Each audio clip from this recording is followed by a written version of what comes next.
사랑하고 축복합니다. 오늘은 8단원 당신의 인생을 하나님께로 조정하라. 이제 구체적인 국면에 들어가는 거예요. 이번 주와 다음 주가.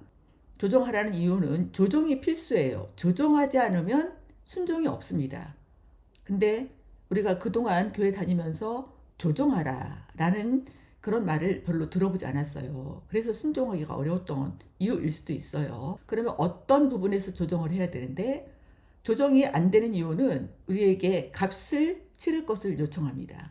그래서 두 가지에 걸쳐서 그 부분을 하고, 값을 치르는 이유는 하나님께 전적으로 의지하기 위함이에요. 의지를 해야지 순종을 하는데 값을 치르지도 않으니까 의지도 안 되고, 의지 안 하니까 그동안 우리가 순종을 하지 못했습니다. 단원 암송 같이 읽겠습니다. 시작. 이와 같이 너희 중에 누구든지 자기의 모든 소유를 버리지 아니하면 능히 내 제자가 되지 못하리라. 인생을 하나님께 조종하라는 이런 단원의 제목인데, 암송 구절이 모든 소유예요. 하나님께서 나에게 맡기신 그 모든 것을 내려놓지 않으면 제자로서의 삶, 다른 말로 하면 조정의 단계에 들어갈 수가 없다, 그 말을 하고 있는 것입니다. 오늘은 마지막을 향해서 가는데, 6번째 실체, 우리는 하나님의 역사에 참여하기 위해서 우리의 인생을 하나님의 뜻에 맞게 조정해야 돼요. 순종이 안 되는 것은 내 뜻대로 살고 싶어서 순종이 잘 안 되는 것이다, 그렇게 해석을 하셔도 틀리지 않습니다. 우리는 지금 첫 번째 원리부터 시작을 했어요. 하나님은 항상 내 주위에서 일하고 계십니다. 그러면서 나와 실제적이고 개인적이고 지속적인 사랑의 관계를 추구하시죠. 사랑의 관계성 속에서 우리를 초청하시는데, 그분의 일에 참여하도록 우리를 초청하는 거예요. 내 일을 하게 해달라고 하나님에게 간청하는 것이 아니라 그분의 일에 참여하라고 우리를 초청하는 것이다. 초청하실 때에 네가 알아서 해? 그러지 않고 반드시 말씀하시죠. 하나님은 말씀하시는 거 3가지 잊지 마세요. 성경을 보거나 무슨 경건서적을 읽거나 거기에서 항상 이 3가지를 찾아야 돼요. 하나님 자신이 누구신지, 하나님의 목적이 누구신지, 그 목적을 이루는 길이 무엇인지를 찾으셔야 돼요. 그리고 기도 업구를 하나를 발견하고 기도 업구 하나님을 계속 부르면서 살아가면 그 하루가 하나님과 동행하는 하루가 되는 거예요. 이 3가지를 보여주기 위해서 성령님에 의해 성경을 열어도, 기도를 해도, 환경을 봐도, 우리 소그룹을 만나도 그 4가지 것을 통해서 말씀해 주십니다. 그래서 우리가 친하게 지내야 될 그런 사람들은 성령님에 의해서 살고 있는가, 성령님에 의해서 말을 하고 있는가, 그 방향성을 가지고 있는가, 이런 사람들을 만나야 우리의 신앙이 깊어져요. 그러면 성령님에 의해서 하지 않고 신앙을 제대로 살지 않는 사람과는 만나지 않아야 될까요? 그럼 성경 속으로 한번 다시 들어가 봐야 돼요. 그런 사람 안 만나라고 그런 것일까요? 그런 사람 만나야 돼요. 그래서 우리에게는 2 그룹이 필요합니다. 한 그룹은 반드시 나로 하여금 하나님께로 가까이 나가는 그 길을 제시하고 같이 손잡고 갈 수 있는 이 그룹, 계속 업그레이드 될 수 있는, 성숙할 수 있는 이 그룹이 있어야 되고, 또 한 그룹은 그 길을 출발했거나 가지 못하고 있는 이 그룹, 이 2 그룹을 가지고 있어야 돼요. 근데 우리는 사역을 하면 대개 우리의 도움을 필요로 하는 그 사람들을 대상으로 사역하기가 쉬워요. 파레토의 원리에 의하면 교회도 80%가 우리의 도움을 필요로 하는 그런 사람들이에요. 그러면 그런 사역을 하기 위해서는 반드시 어디에 소속되어 있는가, 이런 하나님의 목적과 길과 하나님을 알고자 하고, 또 기도하면서 말씀 읽으면서 환경을 하나님의 관점으로 해석하고, 또 그런 소그룹에 있는 사람들과 같이 있어야 돼요. 그래서 이제는 한 그룹만 있으면 안 돼요. 우리는 2 그룹 속에 있어야 된다. 그것을 다시 한번 확인해 볼 수 있습니다. 말씀하시면 우리는 반드시 믿음의 갈등이 일어나요. 왜냐하면 내가 원하는 것을 말씀하시는 게 아니고 하나님이 우리를 불러서 하나님의 일에 끼워주시는 거거든요. 그렇기 때문에 하나님의 부르심은 항상 우리를 믿음의 갈등으로 몰아넣어요. 그래서 믿음의 갈등이 있다는 것은 믿음이 없다는 게 아니라 도리어 내가 하나님을 향하고 있다는 그 증거이다. 믿음의 갈등이 생긴다는 것은 결단해라. 그에 따른 행동을 해라. 다른 말로 하면 하나님이 일하시는 곳에 끼어라 라는 그런 갈등이에요. 이게 첫 번째 전환점이죠. 두 번째 전환점은 조정해야 되는 거예요. 우리는 하나님의 역사에 참여하기 위해서 우리의 인생을 하나님의 뜻에 맞게 조정해야 됩니다. 이게 가장 중요한 부분인데 가장 훈련이 안 된 부분이 여섯 번째 원리예요. 이거는 그냥 알아서 되는 게 아니고 훈련해야 되거든요. 그래서 오늘 이 부분을 다룰 때에 이번 한 주간 동안 조정하는 훈련을 하는 기초를 놓으시기 바랍니다. 그러면 우리가 평생 원하고 갈망하는 순종의 자리에 가게 되고 그 하나님을 경험하게 됩니다. 저자의 교회에서 65km 떨어진 지교회에 평신도 목회자를 구해야 되는 그런 상황이 생겼습니다. 그런데 한 젊은 부부가 헌신한 거예요. 그들이 처한 상황은 뭐냐? 하루에 왕복 130km를 운전하면서 통학을 했어요. 왜냐하면 지금 현재 대학 재학 중이었거든요. 그리고 재정적으로 너무 어려워요. 그래서 담임 목사님이 그 부부를 보면서 왜 당신은 그 일에 합당하지 않은지 이유를 들이대면서 설명을 했어요. 당신이 하지 말아라. 그런데 이 젊은 부부가 저는 하나님이 구원을 주신 일에 대해서 깊이 감사하고 있습니다. 목사님, 제가 주님을 위해서 희생할 기회를 빼앗지 말아주세요. 그래서 기준을 조정했어요. 자기의 형편이 아니라 하나님의 부르심, 이 기준에 맞췄습니다. 방향을 조정했어요. 현재 상황은 갈 수 없어요. 하나님이 부르시는 길로 방향을 바꿨습니다. 그리고 계산을 조정했어요. 지금 가능하지 않아요. 그런데 먼저 순종을 했습니다. 그때에 교회를 통해서 이 젊은 부부를 부르셨다는 것을 확인시켜 주셨어요. 그리고 이 이야기의 끝에 보면 하나님은 그들의 필요를 채워주셨습니다. 하나님은 두 눈 시퍼렇게 뜨고 보고 계십니다. 기억나시죠? 보고 계셔요. 이 헌신하는 사람들을 재정적으로 돕고자 하는 그런 마음을 가지신 분이 있거든요. 그런 사람들의 마음을 움직이셔서 또 필요를 채워주십니다. 첫 번째 관은 조정이 필수예요. 조정이라는 것은 내가 있던 자리에 그대로 머물러 있지 않는 거예요.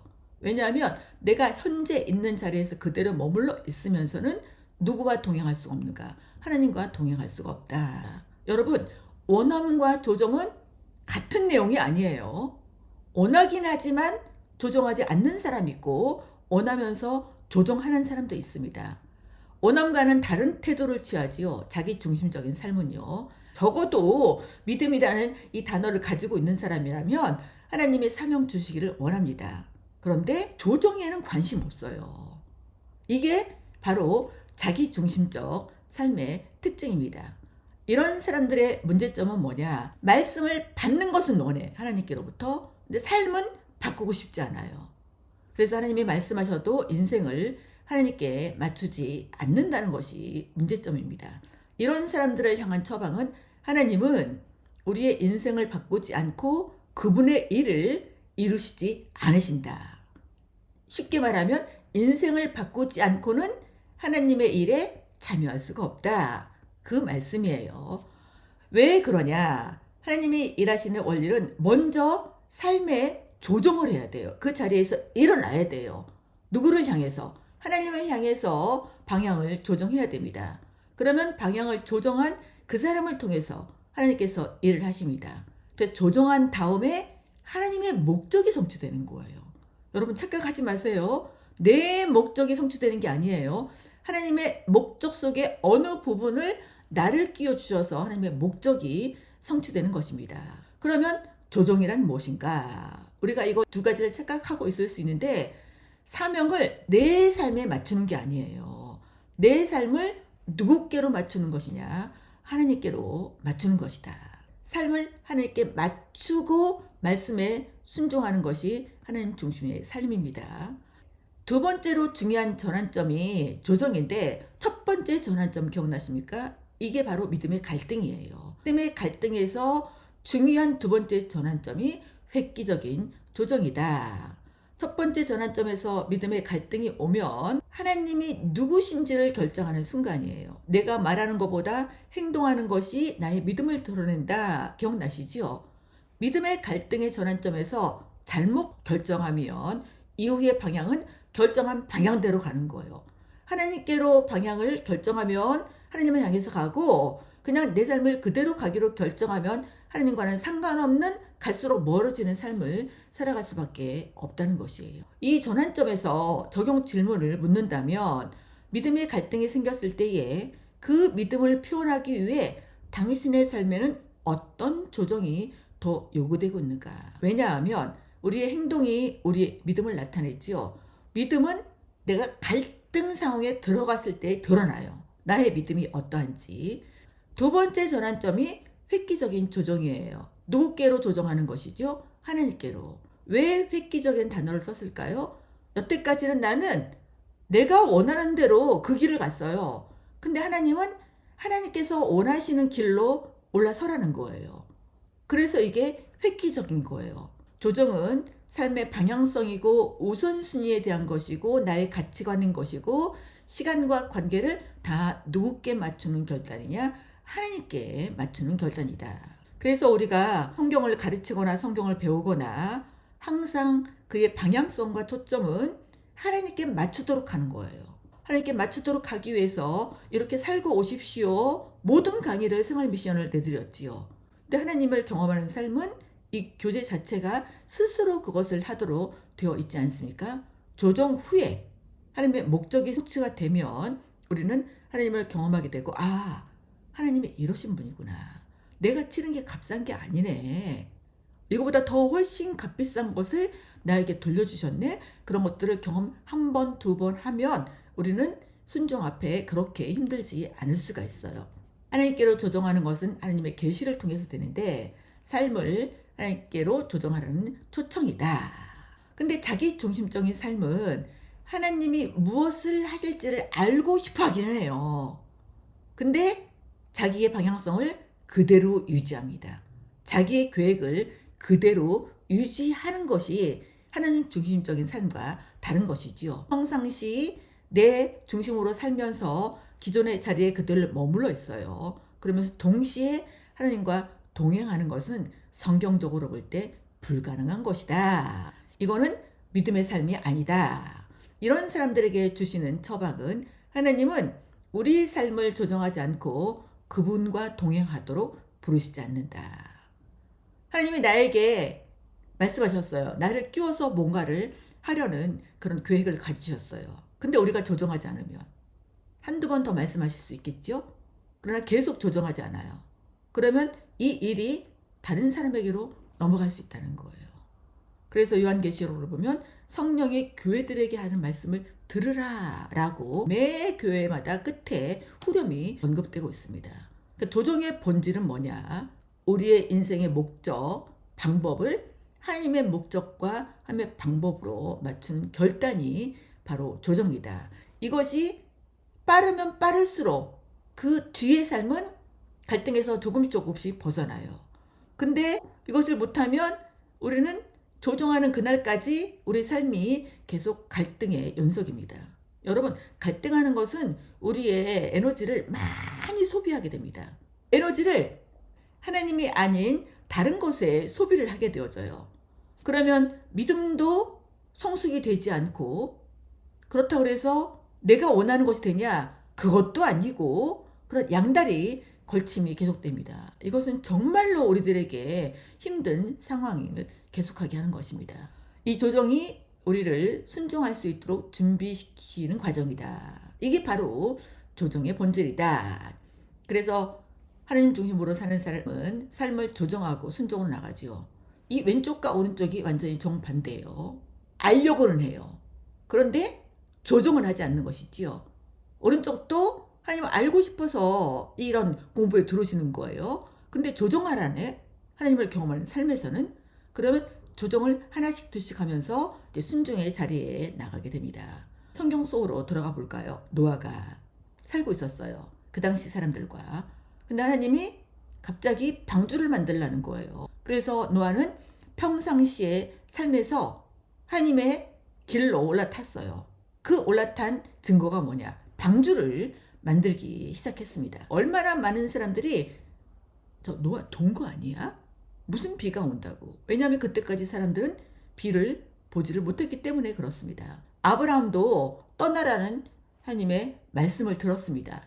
근데 실질적으로 떠났지요.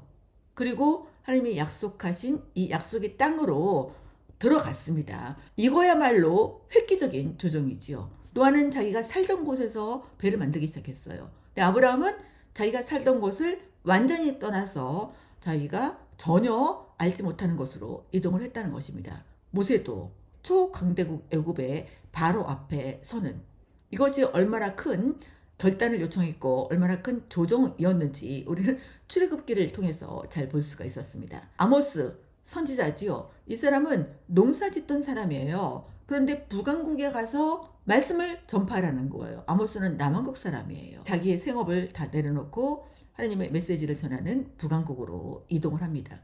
예수님의 제자들을 보면 다 자기의 생업이 있었어요. 그런데 나를 따르라, 그 말했을 때 생업을 내려놓았습니다. 예수님을 따랐어요. 마태도 세관이라는 안정적인 직업을 가지고 있었습니다. 그런데 나를 따르라 그랬을 때에 이 안정적인 직업의 장을 떠나서 예수님을 따랐습니다. 바울이 되기 전에 사울, 잘못된 열심으로 말미암아 예수 그리스도를 믿는 사람들을 해하는 그런 삶의 열심이었습니다. 예수님이 부르셨어요. 자기의 삶을 완전히 전환하고 이 바울의 전도여행을 통해서 흘러온 복음이 저와 여러분에게까지 오게 되었습니다. 이들의 공통적으로 깨달은 걸 보면 하나님께로 인생을 조정한 것이 굉장히 큰 값을 지불한 것 같아요. 근데 그 지불한 대가보다 훨씬 더 값진 것을 본인이 깨달았습니다. 당대에는 못 봤다 할지라도 그 후대에 하나님이 이들의 조정을 굉장히 값지게 열매를 맺어 주셨습니다. 하나님은 이런 조정된 인생을 통해서 하나님의 일을 시작하시고 열매를 남겨놓으세요. 왜 조정을 해야 되는가? 하나님을 따르는 유일한 길이 우리가 하나님께로 조정하는 거예요. 이사야 55장 9절을 보면 우리의 길보다 훨씬 높고 깊고 넓은 길이 하나님의 길과 방법이기 때문에 조정을 해야 됩니다. 조정의 의미는 뭘까요? 하나님이 우리의 주인이시라는 것을 믿음으로 드러내고 나의 주도권을 내려놓는 게 조정입니다. 하나님께 들어가서, 말씀으로 들어가서 하나님께서 하라는 대로 한번 해보시면 알게 됩니다. 조정은 무엇이냐? 다른 말로 내 주도권을 내려놓는 것입니다. 자기중심적인 삶은요, 하나님이 내게 획기적인 조정을 하라고 하지는 않을 거야, 이렇게 하고 자기가 살던 그들에 머물러 있으면 하나님께 소용이 없습니다. 오늘날 교회에서 획기적인 조정을 하라 그래요. 그냥 잘하고 있다고 이렇게 다독거려줘요. 획기적인 조정을 하세요 라고 성경의 근거에서 강력하게 방향 제시하면 또 그런 교회도 많이 몰려요. 제대로 하면 많이 모입니다. 제대로 하면. 할똥말똥하는 교회는 이 교회는 왜 이렇게 나를 괴롭게 해? 그리고 안 가요. 근데 성경 그대로 하는 교회는 모입니다. 제가 그런 교회를 보고 있어요. 하나님을 향해서 가고자 하는 사람도 많이 있다. 그러니까 걱정하지 말고 그냥 하나님이 하라는 대로 선포하고 그 방향을 향해서 나가면 된다. 저는 또다시 확정했습니다. 이렇게 내 인생의 획기적인 조정을 하라고 그러진 않을 거야.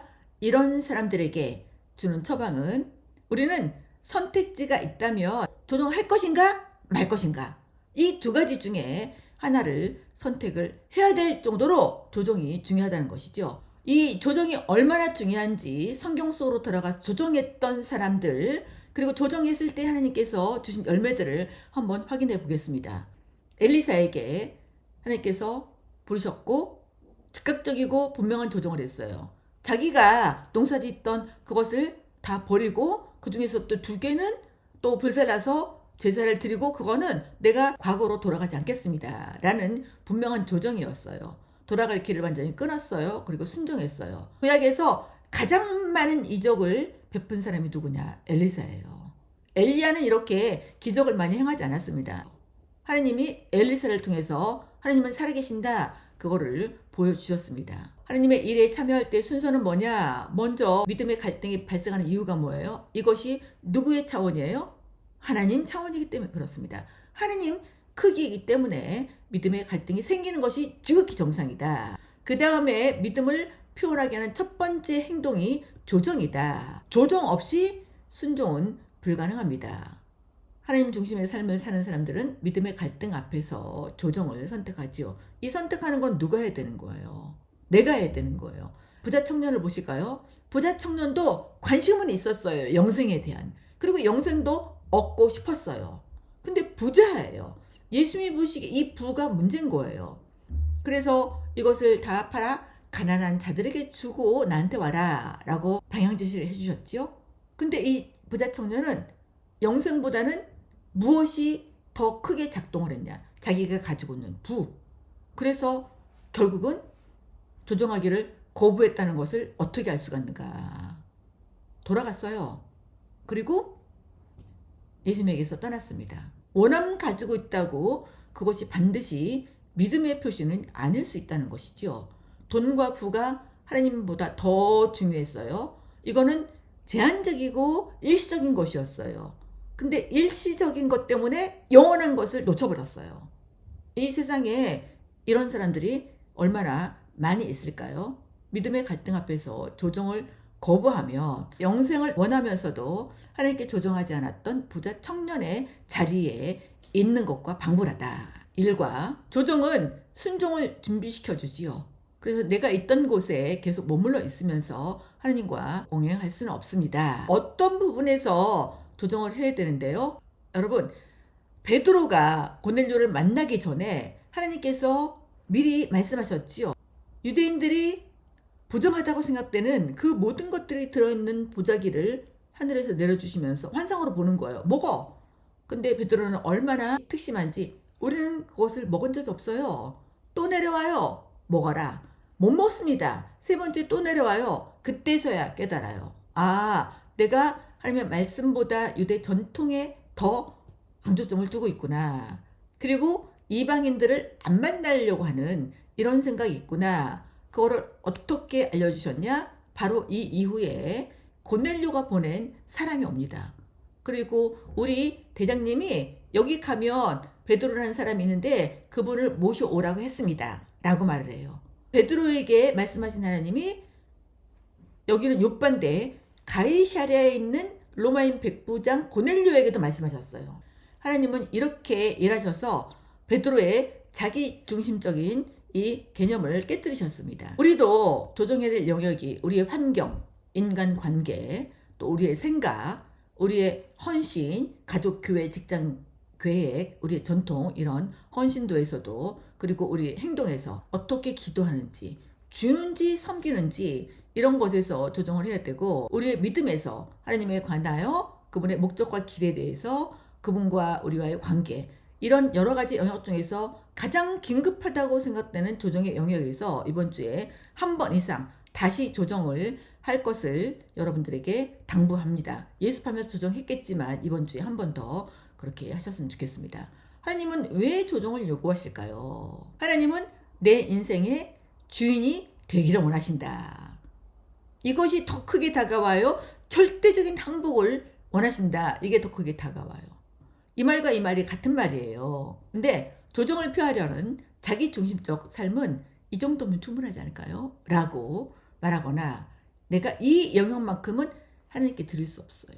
이 부분에 열쇠 달라고 하지 마세요. 그 열쇠의 부분이 각각 주제가 다를 거예요. 일부만 드리고 주인은 자기가 되는 이런 상황이 발생을 합니다. 항상 인생은 두 부류고 인생뿐만 아니라 우리의 삶에서도 항상 이 두 방향 속에서 어떤 때는 주인으로 모시고 어떤 때는 내가 주인이 되고 왔다 갔다 하지요. 근데 우리가 하나님을 경험하는 삶을 공부하는 것은 완전히 주도권을 하나님께 양도하는 그런 삶을 사는 것을 선택하기 위함입니다. 일부만 드리고 주인은 자기가 되는 사람의 가장 큰 오해는 뭐냐? 하나님이 우리를 괴롭게 하시려고 조정을 요구하신다는 생각이에요. 하나님의 본심 속으로 들어갈 필요가 있어요. 하나님의 본심은 사랑하시기 때문에 조정을 원하시는 거예요. 어느 정도의 사랑일까요? 언제나 최선의 것을 주시기 원하시는 그 사랑 때문에 조정하라는 것입니다. 조정은 내 생각이 누구의 생각처럼 되기 위한 것이냐? 하나님의 생각처럼 되기 위한 것이다. 하나님의 관점이지요. 나의 길이 하나님의 길처럼 되기 위한 것이다. 이것이 내 인생과 미래, 영원한 미래까지 결정하는 것입니다. 하나님은 우리가 이건 내가 주인이에요? 주인 되기를 고집하는 바로 그 영역을 다루세요. 그 영역을 생각해보고 그 영역의 한 부분을 조정하라고 하시는 겁니다. 우리가 성경의 인물을 찾아봤어요. 이제는 기꺼이 조정한 역사 속 인물들을 보시겠습니다. 리빙스턴, 아프리카의 의료 선교사로 갔어요. 다른 사람이 볼 때는 잘 나가는 의사인데 아프리카로 가는 것은 희생이지요 라고 말을 했을 때에 아닙니다. 저는 영광으로 생각합니다 라고. 의사로서 누릴 수 있는 거는 그때나 지금이나 굉장한 부와 안락을 누리는 것이지요. 근데 가난과 선교를 선택했습니다. 짐 엘리엇은 25살에 선교지에 가서 선교지에 내린 그날 죽임당했어요. 근데 이 짐 엘리엇이 쓴 문장 중에 하나가 영원한 것을 얻기 위해 잠시 있는 것을 버리는 자는 바보가 아니다. 우리가 이 땅에서 가지고 있는 내 호흡도 그렇고 돈도 그렇고 우리 주변의 관계, 가족들, 능력 이런 것은 내 호흡이 끝나는 날 없어집니다. 근데 영원한 것은 영생의 삶인 거예요. 어떤 게 더 가치 있는 것이냐. 가치 있는 것을 알고 잠시 있는 것을 버렸는데 잠시 몇 년만 살았냐. 25살. 이 사람은 휘튼대학 수재였어요. 5명의 친구들이 기도하다가 하나님이 그쪽으로 부르시는 걸 알고 갔는데 여기서 다 같이 도착한 날 죽었습니다. 이거 너무나 어이없는 거 아니에요? 누가 생각하기에? 우리 생각이 그렇습니다. 밥 피어스라는 사람은 월드비전 만든 사람이에요. 고아, 과부, 나그네들. 그 사람들을 볼 때 하나님의 마음이 얼마나 아픈가. 그 하나님의 마음이 이분 마음속에 전달이 되었고 그들을 위해서 월드비전을 만들어냈습니다. 오스왈드 스미스는 캐나다에 가서 그렇게 선교를 했고 C.T. 스터드라는 사람은 중국, 인도, 아프리카에 가서 선교를 했습니다. 예수 그리스도께서 하나님이시고 죽으셨다면 그분을 위해 드리는 나의 어떤 희생도 큰 것이 아니다. 근데 우리는 이만큼 희생하고 헌신하면서 엄청나게 큰 희생을 했다고 생각하지요. 계산이 참 많이 다르다는 것을 알 수 있어요. 하나님이 우리를 부르시는데 누구의 뜻을 이루시기 위해서 부르시죠? 하나님의 뜻이에요. 하나님의 뜻. 그러면 내 뜻은요? 여러분, 하나님의 뜻이 이루어지면 하나님께서 나를 통해서 이루기를 원하시는 것이 이루어지기 때문에 거기에서 하나님이 나를 이렇게 쓰시는구나 방향 설정을 하게 되지요. 조정과 순종은 뗄 수가 없어요. 그래서 우리가 있던 그 자리에 머물러 있으면서 동시에 하나님과 동행할 수가 없습니다. 순종은 당신과 당신 주위 사람에게 값비싼 대가를 치르게 한다. 나만 치르는 게 아니라 내 옆에 있는 심지어는 가족도 값비싼 대가를 치르게 하기 때문에 조정이 쉽지 않은 거예요. 순종은 하나님이 당신을 통해서 일하시도록 전적으로 의지하는 것을 원한다. 핵심이 뭐냐?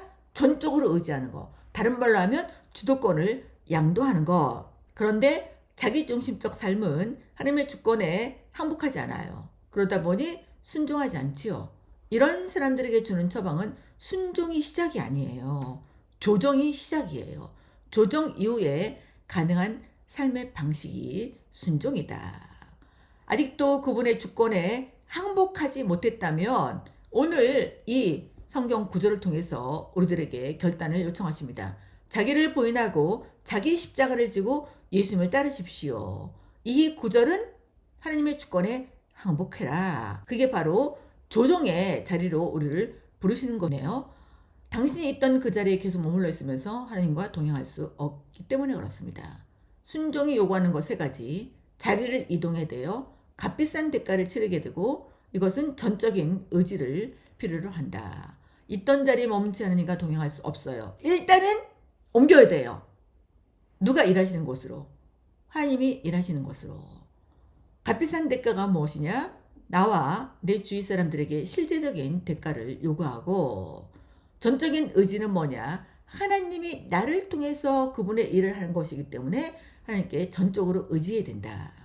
그래서 하나님은 내가 하나님의 주권에 절대적으로 항복하는 것에 관심을 가지십니다. 다른 말로 하면 하나님이 주권자라는 그 믿음을 가지고 그 주권을 하나님께 양도하는 것인데, 그걸 다른 말로 하면 나는 한 인격체에 나를 조정해야 한다는 것이죠.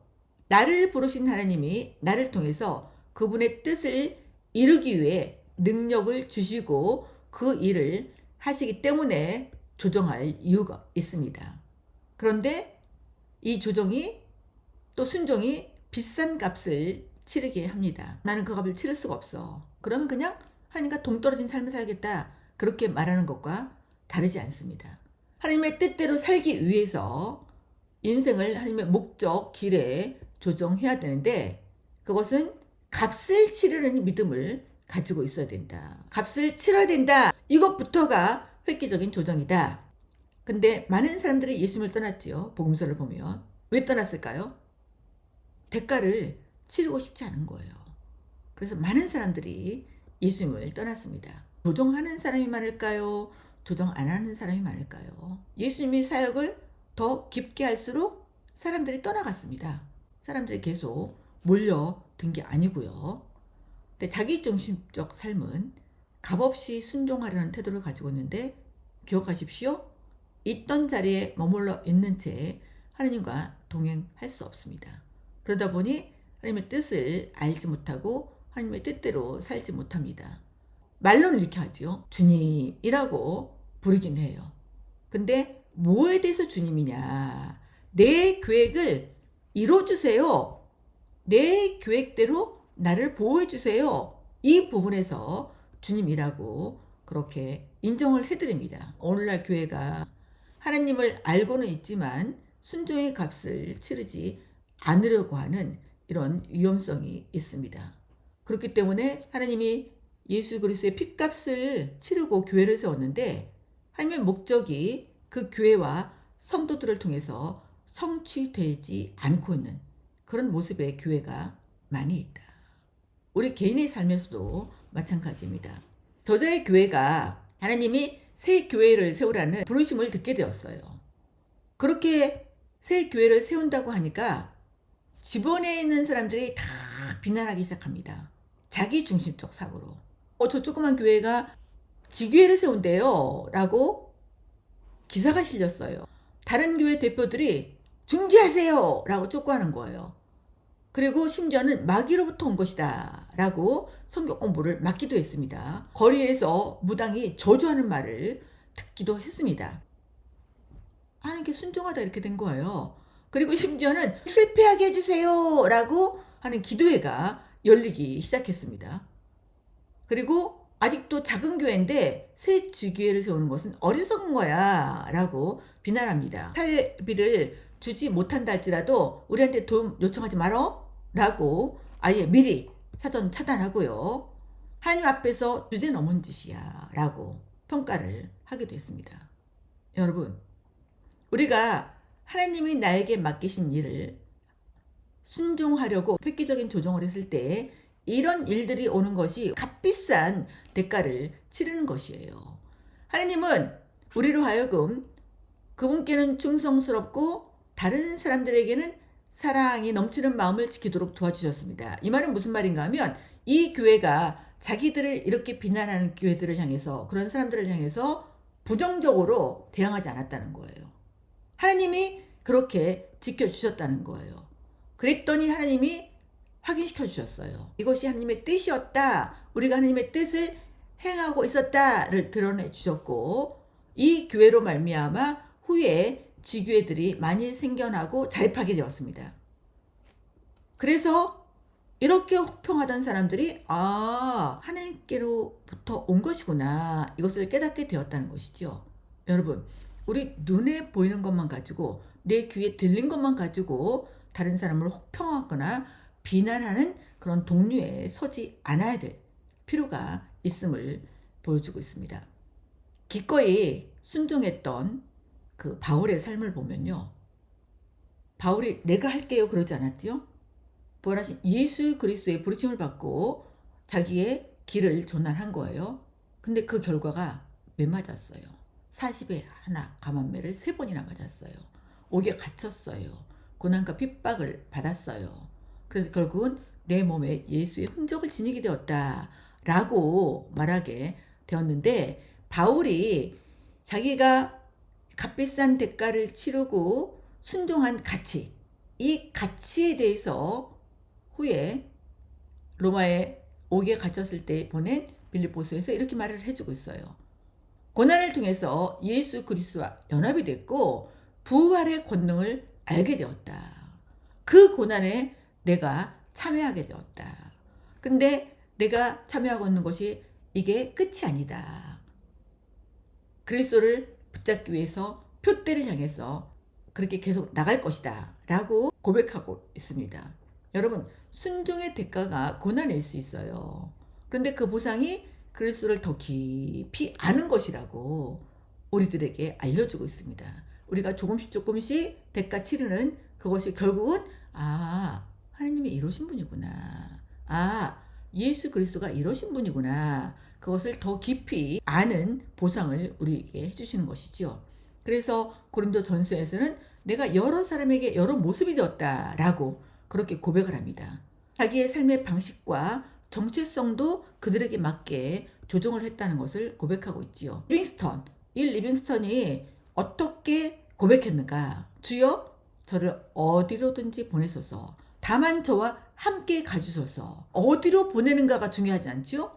주님이 나와 함께 하신다는 것이 중요해요. 제게 어떤 부담이라도 지우소서. 다만 저를 지켜주셔서. 누가 지켜주신다는 거예요? 보내신 주님이 지켜주신다는 거예요. 어떠한 줄도 다 끊으소서. 그러나 당신에게 묶는 끝만을 제외하고. 3가지 굉장히 중요한 초점이 있죠. 저와 함께 가주세요. 저를 지켜주세요. 저와 묶어진 이 사랑의 끈은 계속 붙여주세요. 라고 이렇게 순종의 가치를 보여주고 있습니다. 참으로 순종이 어려운 이유는 나와 내 주위 사람들에게까지 값비싼 대가를 치르게 합니다. 근데 조정과 순종이라는 값을 치르지 않으면 우리는 하나님의 뜻을 알 수도 행할 수도 없기 때문에 하나님의 일에 나의 계획도 프로그램도 맞춰야 된다. 그게 바로 조정이다. 계속 이어서 비싼 값을 치는 이 내용을 묵상하게 되는데, 순종은 당신과 당신 주위 사람들에게 비싼 대가를 치르게 한다. 순종의 실제가 뭐냐? 나에게만이 아니라 내 가족, 교회, 공동체에게도 값비싼 대가를 요구할 수 있다는 게 이게 순종의 실제예요. 중요한 게 이거 2번째 문장이에요. 그러나 이것은 하나님의 뜻을 이루는 과정의 일부이다. 비싼 값을 치르는 거, 이게 전체가 아니고 과정의 일부이다. 지나간다. 값비싼 대가 치르는 것도. 이것이 우리로 하여금 순종의 발걸음을 내딛게 하는 동력이 될 수가 있죠. 순종에 대한 믿음의 선택을 해야 되는데, 이 저자가 하나님이 나의 가족을 돌보시는 것을 믿고 실제적으로 하나님은 이 가족을 돌보셨습니다. 근데 이렇게 믿는다고 하는 것이 가족을 안정적으로 보호해야 되는 책임을 무시하는 핑계가 아니라 하나님을 신뢰하는 선택이다 라고 고백하게 되었습니다. 그런데 자기 중심적 태도는 순종의 대가를 두려워하지요. 내가 순종하면 내 가족이 너무 힘들 거야. 그러니까 하나님은 이 부분에 있어서 나보고 이렇게 순종하라고 하지 않을 거야. 이렇게 누구의 생각? 자기의 생각. 그러면 순종의 자리에 가지 못하겠지요. 비싼 값을 치르게 할 때라도 순종하기를 결단했던 그런 사람들을 성경에서 먼저 보실까요? 모세에게 바로 앞에 가서 내 백성을 보내라 라고 말을 하라고 그랬어요. 말을 했어요. 근데 그 대가가 이스라엘 백성들에게 노동이 더 무거워진 거예요. 그 짚을 주지 않고 숫자는 똑같이 만들라는 거예요. 그리고 막 때리기도 하고. 백성들이 엄청난 값을 치르게 된 것입니다. 예수님이 십자가에 돌아가셨을 때 육신의 엄마인 마리아가 보고 있었습니다. 생각을 해보세요. 그 모든 과정들을 보았고, 심지어는 지금 십자가에 달려있는 자기 아들, 그 아들이 십자가에서 죽어가는 그 모습을 볼 때에 이 마리아의 마음이 어떻겠습니까? 그것을 보고 있던 제자들도 심히 두려워했습니다. 자기가 선생님으로 그렇게 따랐던 그분이 돌아가셨잖아요. 바울이 복음을 전했을 때에 야손이 잡혔어요. 바울과 친했다는 이유로. 그래서 반역죄로 고소가 되었습니다. 이런 일들이 내가 순종했을 때 일어나면 순종하는 그 사람도 이것을 계속하기가 쉽지가 않은 그런 상황들이 벌어지곤 합니다. 선교에 헌신했을 때에 선교지에 가다 보니 가정을 비우는 시간이 많아졌지요. 그래서 아내가 홀로 5 자녀를 돌봐야 되는 고난 속에 들어가게 되었습니다. 그 과정 속에서도 열매가 보이지 않았지요. 외형상으로는. 그래서 때로는 실망도 되고 낙심을 하고 이런 순간들이 잦아졌습니다. 그런데 하나님께서 자녀들의 마음을 지키셨어요. 이 아버지의 마음은 이렇게 실망과 낙심이 되었는데 신의 부모가 돌봐준 것보다 훨씬 더 잘 돌봐주셨습니다. 그래서 이 가족들을 통해서 다음 세대의 부르심을 이루어 주셨습니다. 이런 말 있죠. 내가 하나님의 일을 하면 하나님이 나의 일을 해주신다. 이 말이 딱 여기에 해당되는 말입니다. 순종이라는 것은 가족을 버리는 것이 아니에요. 가족을 하나님 손에 맡기는 믿음의 행위다. 우리가 보기에 좀 어리석게 순종한다고 가는 거 아니야? 이렇게 보여질 때에 그 당사자는 나름 하나님 앞에서 부르심을 확인한 거예요. 그래서 우리가 이렇게 해석을 해줘야 됩니다. 그분은 가족을 버리는 게 아니에요. 가족을 하나님의 손에 맡기는 믿음의 행위를 하고 있는 것입니다. 이렇게 해석을 해주면 가족을 버리는 것이 아니야? 라고 부정적으로 해석했던 그 사람들도 방향을 틀 수가 있어요. 하나님 손에 맡긴다는 것이 저거구나. 그럼 기도가 달라지겠죠? 하나님의 손에 맡긴 저 가족들을 하나님이 책임져 주세요. 라고 이렇게 기도하면 나간 사람이 있는가 하면 그렇게 기도하는 사람을 통해서 같이 동역이 이루어지는 거예요. 보내는 선교사로서 기도의 중보자가 되는 것이죠. 순종의 대가는 클 수 있어요. 그런데 그 대가를 치르는 모든 사람을 하나님께서 외면하지 않으신다. 이것이 핵심이에요. 이것이 하나님의 일하심의 원리라는 거예요. 교회는 예수님의 몸이고 교회의 머리는 예수 그리스도예요. 그래서 그리스도의 몸으로서 교회는 모든 지체가 그리스도께로 나아가서 그 그리스도가 무엇하기를 원하시는지를 들어야 된다. 이 교회를 통해서 일하도록 하나님께서 공급하시는데 때로는 인간 생각에 저 사람은 전략에 연약해. 그리고 저 사람은 지금 저 돈을 쓰면 안 돼. 어떻게 먹고 살려고 그러지? 이렇게 생각되는 그런 사람들을 통해서 그리스도의 몸인 교회를 일을 하게 합니다. 교재에 예가 나오잖아요. 어떤 과부 평생 4,000달러를 예금해 놓고 있었습니다. 근데 교회에서 이 일을 하겠다고 그러니까 이 과부가 2,000불 헌금한 거예요. 목사님이 이거는 안 됩니다. 돌려드리려고 그랬어요. 근데 이 과부의 딸이 뭐라 그러냐? 우리 어머니에게서 권리를 빼앗지 마세요. 그래서요. 순종은 한 면은 희생이에요. 근데 또 다른 면은 권리예요. 그래서 이게 동전의 양면이다. 여러분 이제 순종과 희생만 생각하지 마시고 하나님께 드리는 권리, 하나님의 일에 참여하는 권리다. 이것은 내 권리다. 그러면 희생이 그렇게 크게 다가오지 않겠지요. 이 권리를 행사할 수 있도록 나에게 기회를 주신 것입니다. 그런데 하나님의 사람들이 말하는 것을 부담스럽게 여긴다 라는 말이 들리면 위험하구나. 그리고 이거를 차단하고자 하는 이런 마음들이 생긴다는 거예요. 이렇게 차단하고 이미 정해놓고 이런 결과 그리스도의 주권이 역화됩니다. 그리고 하나님의 사람들에게 주신 순종의 기회를 빼앗는 그런 자리에 있게 될 수도 있다는 것이죠. 교회는 사람의 계산으로 움직이는 조직이 아니에요. 머리 되시는 예수 그리스도가 그 몸인 교회와 대화하시면서 인도하시는 공동체다. 오늘날 상상이 되지 않는 그런 방법으로 여전히 일하시고 계시는 하느님이 일하심을 들을 수가 있지요. 허드슨 테일러 굉장히 비싼 값을 치렀지요. 중국 내지 선교사로 불렀어요. 엄청난 값을 치렀지요. 마지막으로 선교지로 가는 이 부둣가에서 배를 따라가면서 계속 어머니가 따라서 오셨고 안 보일 때까지 그 부둣가에 서 계셨던 그 고통을 같이 겪었습니다. 그리고 위험한 선교지로 갔어요. 그 결과 허드슨 테일러뿐만 아니라 그 어머니도 이전에 전혀 알지 못했던 그 하나님의 사랑을 깊이 깨닫게 되었다는 거예요. 선교 대상지였던 그 중국 내지도 전도 센터가 생겼고 12만 5천 명이 주님께로 돌아오는 놀라운 복음의 역사가 일어났습니다.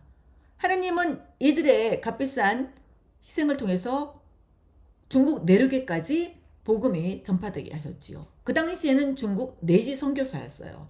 오늘날에는 그것이 무슨 이름으로 바뀌었는가? 여러분 OMF라고 들어보셨지요? 이 OMF의 전신이 허드슨 텔러가 만들어 놓은 중국 내지 선교회입니다. 하나님의 부르심에 대한 순종은 가장 깊은 이별을 요구할 수가 있어요.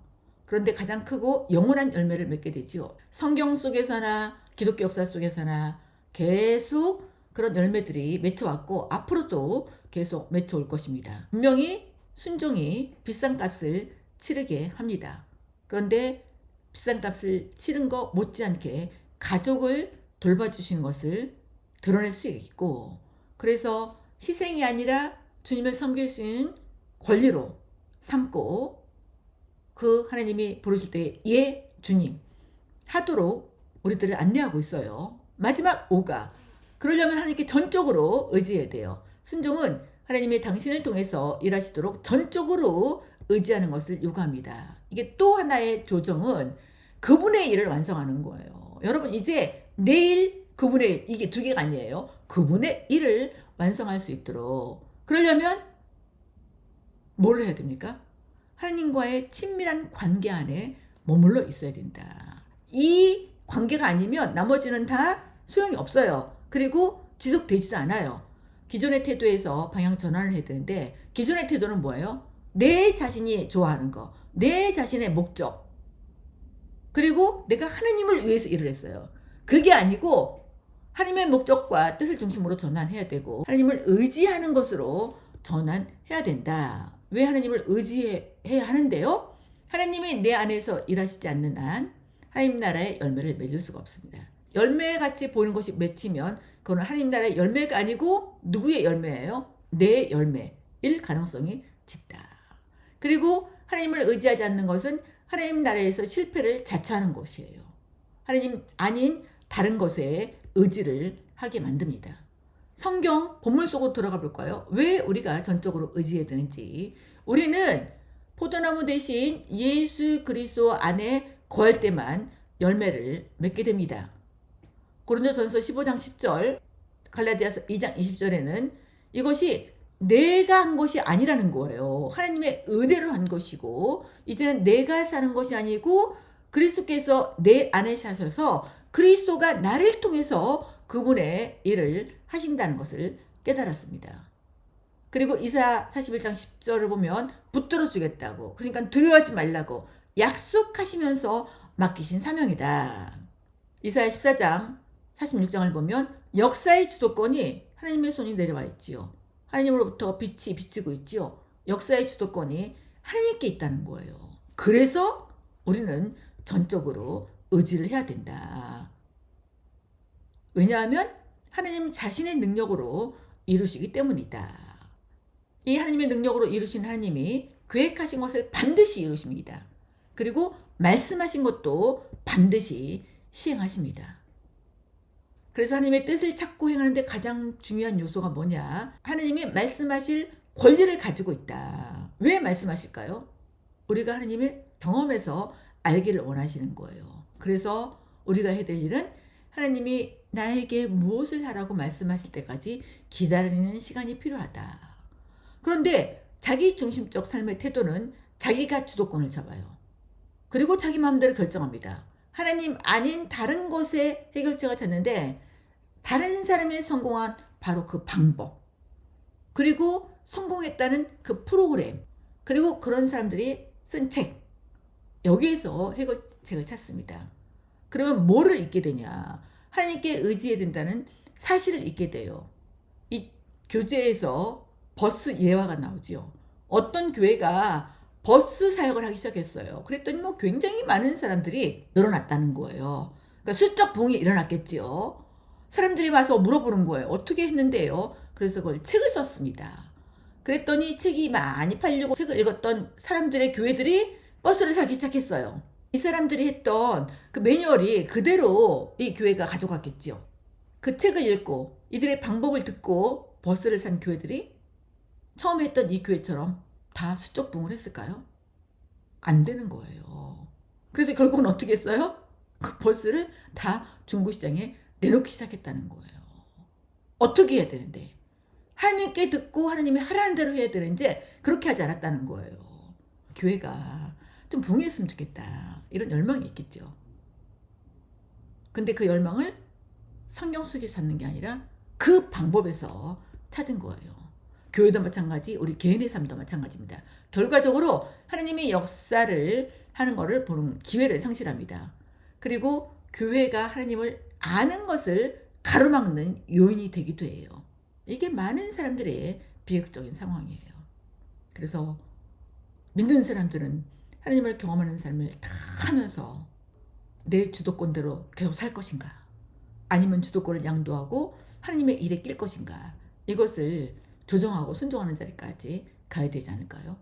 그 방법은 절대로 역사하는 능력이 없다. 그 교회만 해당되는 거예요. 그것이 다른 교회로 간다고 똑같이 결과를 이뤄내는 것은 아니다. 하나님이 말씀하실 권리를 가지고 있기 때문에 중요한 요소가 하나님이 무엇을 하라고 할 때까지 기다려야 된다. 기다릴 때 뭐가 중요하냐? 관계가 중요해요. 이미 하나님은 이 관계성 속에서 하나님의 목적을 잃지 않도록 성령님을 우리 안에 내주시켜 주셨어요. 그래서 그 성령님이 하나님의 뜻대로 인도를 하십니다. 말씀을 사용하셔서 인도를 하시지요. 그래서 우리가 기다려야 돼요. 기다리는 태도가 전적으로 의지하는 것으로 드러납니다. 뭐를 기다려야 되는가? 하나님의 목적과 하나님의 길에 대해서 말씀하실 때까지 기다려야 된다. 왜 기다려야 돼요? 누구의 시간이 중요하다고요? 하나님의 시간이 중요하고, 누구의 길이 항상 옳다고요? 하나님의 길이 항상 옳기 때문에 하나님이 목적 한가운데로 우리를 끌어들이시고 그거를 할 수 있게 만드시는 분이기 때문에 우리는 기다려야 된다. 자기중심적 삶의 태도는 기다림의 시간에 대한 착각이 있어요. 기다린다는 것은 가치 없는 일이야. 시간만 낭비하는 일이야. 그래서 조급한 마음을 가지고 자신이 앞서서 결정해 버립니다. 그런데 성경 속으로 들어가 볼까요? 응답을 기다리는 그 성경 기자들의 내용을 보면 기도하고 바라리이다. 여호와를 바라미여. 여호와를 바라고 바라싸오니. 이사야는 악망하고 이런 단어들을 썼어요. 기다리고 있는 거예요. 하나님의 백성들이 누구의 응답을? 하나님의 응답을. 우리도 마찬가지지요. 지금 학경삼을 하면서 하나님의 뜻을 알기 위해서 기도도 했어요. 환경도 주목했어요. 그리고 다른 그리스도인과 교제도 했어요. 그리고 구하면서 기다리고 있어요. 이 기다리고 있는 것이 이 말이 굉장히 중요한 문장이라고 생각을 합니다. 우리는 모든 결과의 책임을 그것이 원래 속한 누구께로 돌리는 거예요? 하나님께로 돌리는 것입니다. 하나님께로. 하나님이 이 일을 해 주셔야 합니다. 원래 속한 하나님께로 돌리는 것이다. 그럼 나도 원래 속한 하나님께로 돌아가 있는 것이죠. 그 길을 지금 우리에게 말을 해주고 있는 거예요. 완벽한 순종의 삶을 사신 그리스도가 우리를 통해서 그분의 능력으로 그분의 일을 성취시키 주기 위해서 우리 속에 충분히 임재해 계십니다. 근데 마지막으로 이 기도에 대한 내용을 말을 해요. 기도 많이 하는 사람들이 하나님께 들이대는 구절이에요. 하나님 중심적 성경 말씀이죠. 그러므로 내가 너에게 말하노니 무엇이든지 기도하고 구하는 것은 받은 줄로 믿으라. 그리하면 너에게 그대로 되리라. 무엇이든지. 그래서 자기가 원하는 것만 무엇이든지 하나님께 들이대요. 그리고 그리하면 그대로 되리라 하셨으니까 이거 해주세요 라고 이렇게 기도합니다. 과연 이렇게 기도하라고 이 말씀을 주셨을까요? 여러분, 자기 중심적인 기도를 하는 사람들은 초점이 내가 원하는 것을 결정해요. 그리고 내가 요구하고 그것을 그대로 해달라는 주장을 합니다. 그러면 이것은 누구 중심적인 기도로 말씀하신 것일까요? 금방 아시겠죠? 하나님 중심적으로 기도하라고 말씀하신 거예요. 하나님이 주도권을 잡으시면 빌립보 2장 13절에서는 하나님의 기뻐하신 일을 하게 한다는 거예요. 누가 먼저 시작하셨죠? 하나님이 먼저 시작하셨어요. 그리고 성령의 인도하심 따라서 기도를 하도록 성령께서 또 우리를 인도해 주십니다. 그럼 우리가 할 일이 뭐냐? 첫 번째는 믿는 거예요. 무엇을? 기도하도록 하나님이 인도하신 것은 반드시 하나님이 이루어 주신다는 믿음을 가지고 기도해야 돼요. 그리고 기도하고 그 일이 이루어지는지를 주목해야 돼요. 하나님이 그 일을 어떻게 이루시는지. 이렇게 하는 사람들에게 무엇이든지 기도하고 구하는 것은 받은 줄로 믿으라. 그러면 이 무엇이든지가 내가 원하는 무엇이든지예요? 하나님이 원하시는 무엇이든지예요. 하나님이 원하시는 무엇이든지예요. 그러면 그대로 돼요. 왜요? 누가 원하시는 것이기 때문에. 하나님이 원하시는 것이기 때문에. 모든 것에 대한 약속은 초점이 누구냐? 하나님이에요. 하나님이 원하시는 것이에요.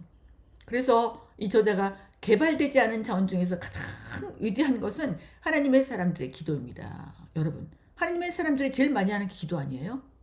근데 가장 개발되지 않았대요. 어떤 부분이 개발되지 않았다는 거예요? 하나님이 주도권 잡고 일을 하시도록 그렇게 믿고 주목하는 그런 기도. 그게 개발되지 않았다는 것이죠. 열쇠는 뭐냐? 나와 한 인격체이신 하나님과의 관계성이다. 그 관계성 속에서 무엇이든지 원하는 대로 기도를 하는 것은 이 저자에게는 뜨거운 기도는 내가 하는 일 중에서 가장 벅찬 일 중에 하나이다. 하나님이 원하시는 하나님의 관점을 가지고 기도하는 것이 뜨거운 기도다. 기도하는 교회가 된다. 여러분, 이 내용을 공부하지 않고 이 말을 하면 우리 교회 기도 많이 하는데요? 그렇게 항변할 수 있죠. 이제 우리의 기도가 정말로 하나님이 원하시는 무엇이든지 구하는 그런 삶의 기도가 되시기를 축복합니다.